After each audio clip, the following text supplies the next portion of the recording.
¿Alguna vez nos hemos parado a pensar cómo es que sabemos las cosas que sabemos? Porque hay conocimiento que como que absorbemos, ¿no? De la familia, de lo que siempre se ha hecho, esos remedios caseros. Recuerdo que mi abuela decía, no sé, la clara de huevo para la fiebre, o que si el té de hoja de higo con canela para la tos. Son cosas que están ahí, que se pasan de boca en boca. Pero claro, hay otra manera de saber, ¿no? Una que sigue otras reglas. Precisamente. Y esa otra forma es justo el centro de lo que vamos a explorar hoy. El conocimiento científico. ¿Qué es lo que lo hace diferente? ¿Por qué decimos que no es lo mismo que, bueno, saber algo por experiencia o porque me late? Hablamos de un tipo de saber que busca ser organizado, que tiene una jerarquía y sobre todo que se puede comprobar. Se construye mirando, experimentando, usando métodos bastante rigurosos. La idea es encontrar evidencia, datos, para poder explicar y, bueno, hasta cierto punto predecir cómo funcionan las cosas, en el mundo natural y también en lo social. Sería como desglosar qué hace que algo sea científico y por qué es tan importante entenderlo, sobre todo en áreas que nos tocan de cerca, como la salud, la fisioterapia, por ejemplo. Suena bien como punto de partida, ¿no? Ok, si volvemos a esa comparación del principio, entre cómo sabemos las cosas, hay diferencias bien marcadas. Ese conocimiento que llamamos empírico, el del día a día, depende mucho de lo que vivimos, ¿verdad? Y por eso mismo, pues tiende a ser subjetivo, muy de cada quien. Se pasa así nomás de manera informal, sin un método fijo. Y muchas veces uno concluye algo más por feeling, por intuición, que por analizarlo bien. Ajá. En cambio, el conocimiento científico, ese juega con otras reglas. Si tuviéramos que decir sus características clave, podríamos hablar de que busca ser confiable. ¿Y cómo lo logra? Pues con rigor. Sigue pasos, un método, es sistemático. Busca ser objetivo, o sea, trata de separar la opinión o el sentimiento de lo que se puede observar. Y algo crucial, es verificable. Otros tienen que poder hacer lo mismo y ver si llegan a algo parecido. Además, quiere ser aplicable, quiere explicar.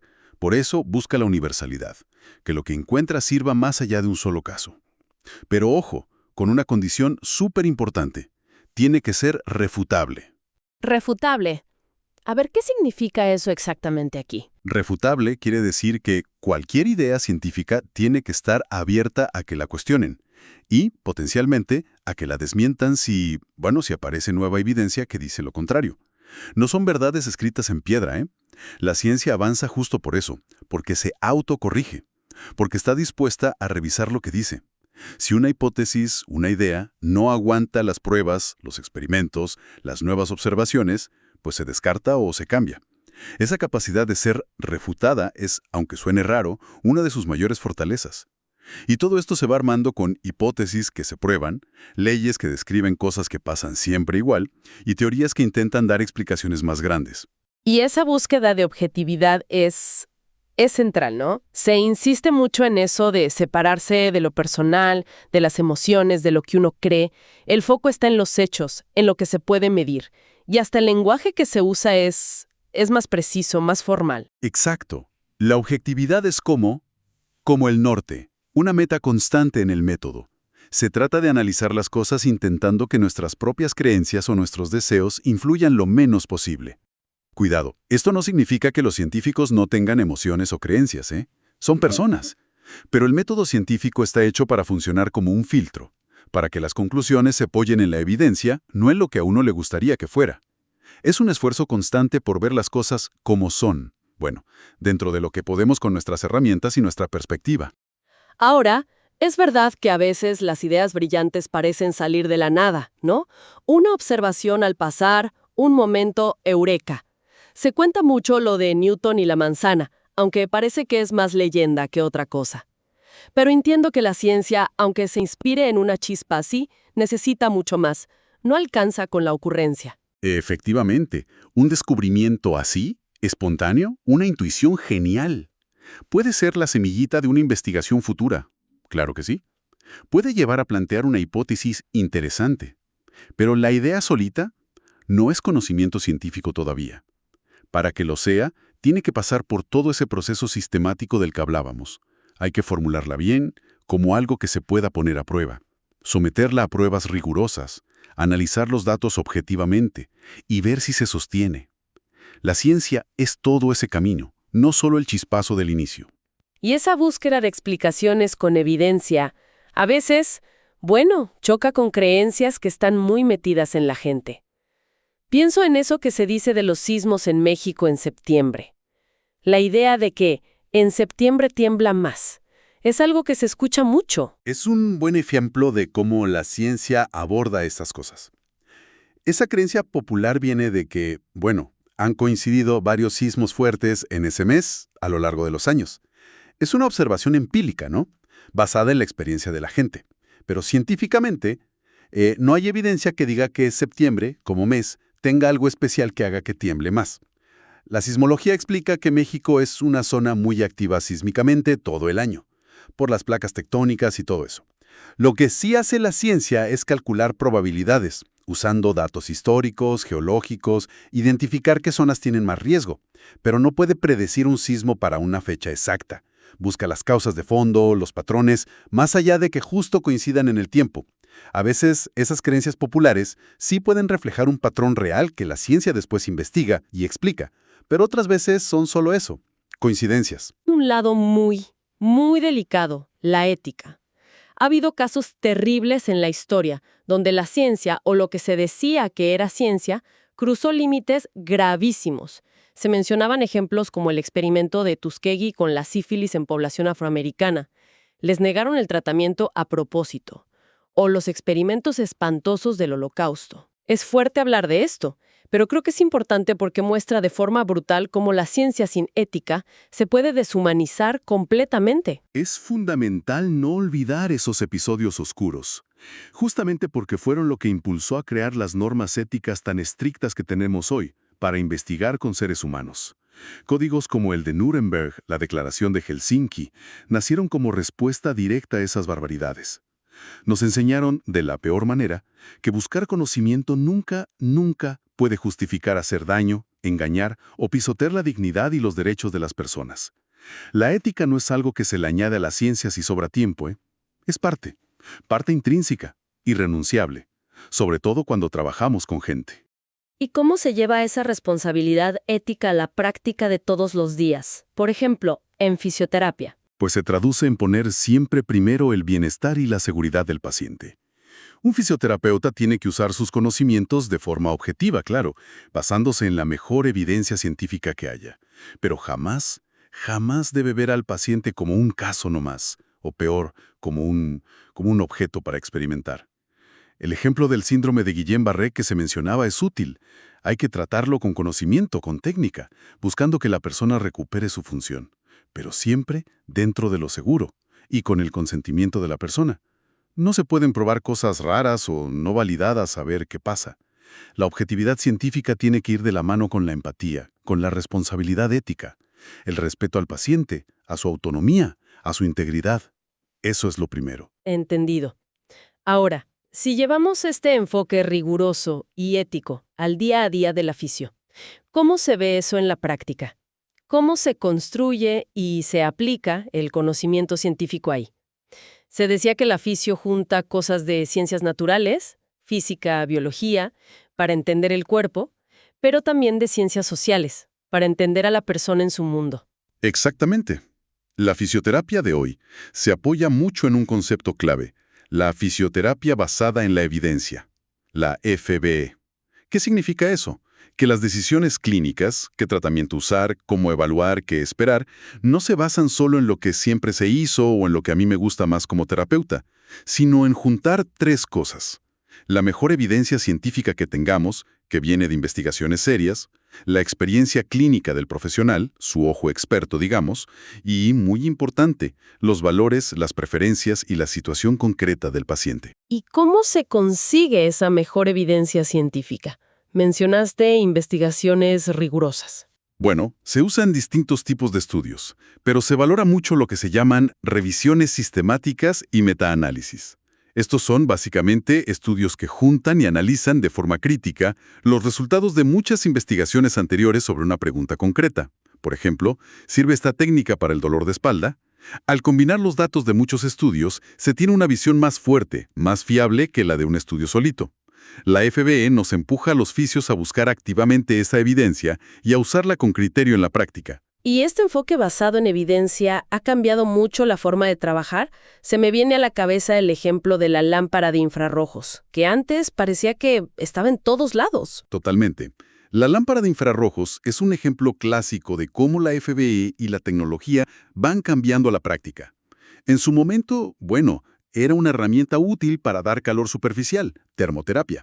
Pero con el tiempo, la evidencia y la experiencia mostraron que tenía sus límites y sus riesgos. Era difícil controlar bien la dosis, y eso aumentaba el riesgo de quemaduras, sobre todo si el paciente no sentía bien. Además, el calor era muy general. Después surgieron otras tecnologías, como el láser de alta potencia o el ultrasonido terapéutico, que permiten aplicar energía térmica u otro tipo de forma más controlada, más localizada y quizás más eficaz para ciertas cosas. La FBE no es tirar a la basura todo lo viejo, pero sí exige que evaluemos constantemente si lo que hacemos sigue siendo la mejor opción que tenemos, viendo la nueva evidencia sobre qué también funciona y qué tan seguro es. Entonces, no es solo elegir la técnica correcta, sino que es todo un proceso, con una lógica científica aplicada a cada paciente. Mencionaste varios pasos clave en ese proceso de la fisio. Así es. El proceso mismo tiene mucho del método científico. Primero está el diagnóstico fisioterapéutico. Y es importante no confundirlo con el diagnóstico médico. El fisio no dice qué enfermedad tiene la persona, eso lo hace el médico. Lo que hace es evaluar y diagnosticar cómo están alterados el movimiento, la función, las capacidades y las limitaciones de esa persona, en relación con su problema de salud. Segundo, el tratamiento no puede ser improvisado, tiene que ser metódico basado en esa evaluación inicial, con objetivos claros y siguiendo un plan. Y tercero, y esto es importantísimo, la revaloración. Sí, recuerdo eso. Que no es seguir un plan fijo de tantas sesiones y listo. Exacto, la revaloración constante es clave. Si se armó un plan inicial, no sé, para 12 sesiones, pero en la sesión 4 o 5 el paciente mejoró un montón, o al revés, no avanza como esperábamos, el fisio tiene que reevaluar. Es como poner a prueba la hipótesis inicial, que era el plan de tratamiento. ¿Funciona? Hay que ajustar los objetivos. Cambiar las técnicas. Esta revaloración permite adaptar el tratamiento sobre la marcha según cómo responde la persona. Y no se da de alta sin una evaluación final que compare cómo está ahora con cómo empezó. Y un cuarto elemento que parece cada vez más importante es el enfoque biopsicosocial. ¿Podrías explicar un poquito más qué significa eso en fisioterapia? Significa reconocer que la experiencia de alguien con un problema de salud, como el dolor o una limitación para moverse, no depende solo de lo biológico, la lesión, la inflamación. También está súper influida por factores psicológicos, lo que cree sobre su dolor, sus miedos, su ánimo, qué espera que pase, y por factores sociales, su familia, su trabajo, su cultura, si tiene apoyo o no. Tratar a la persona completa es considerar todas esas dimensiones. ¿Tienes algún ejemplo de cómo se aplica eso en la práctica? Para que quede más claro. Claro. Imagina un padre de familia, trabajador, que su única vía de escape del estrés de la semana es su partido de fútbol los domingos con los amigos. Si se lesiona la rodilla, el objetivo de la fisio no puede ser solo que camine sin dolor o que vuelva a trabajar. Para él, poder volver a jugar al fútbol, aunque sea de forma amateur, puede ser crucial para su bienestar mental y social. Ignorar eso sería tratar solo la rodilla, no a la persona.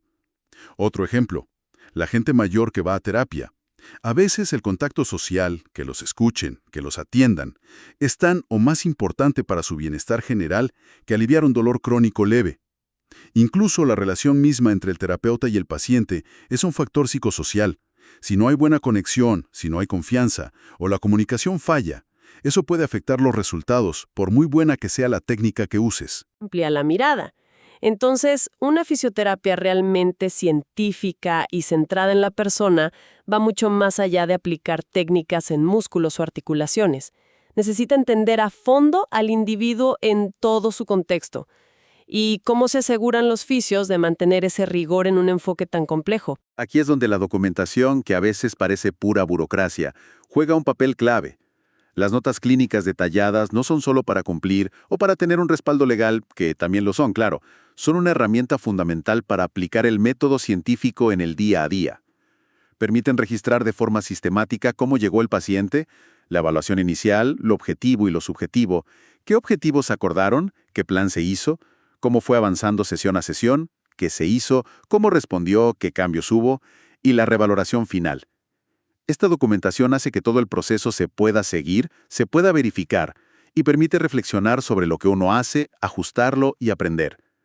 Demuestra que lo que se hizo no fue al azar, sino un proceso pensado y basado en la evaluación continua. Es la evidencia del proceso científico aplicado a esa persona. Queda clarísimo entonces. Lo que hemos visto hoy es que el conocimiento científico no es solo una lista de datos en un libro. Es un proceso vivo, una forma de investigar y entender el mundo que busca ser rigurosa, objetiva hasta donde se pueda, verificable y, muy importante, tiene que funcionar dentro de un marco ético súper estricto. En un campo como la fisioterapia, adoptar este enfoque científico es vital.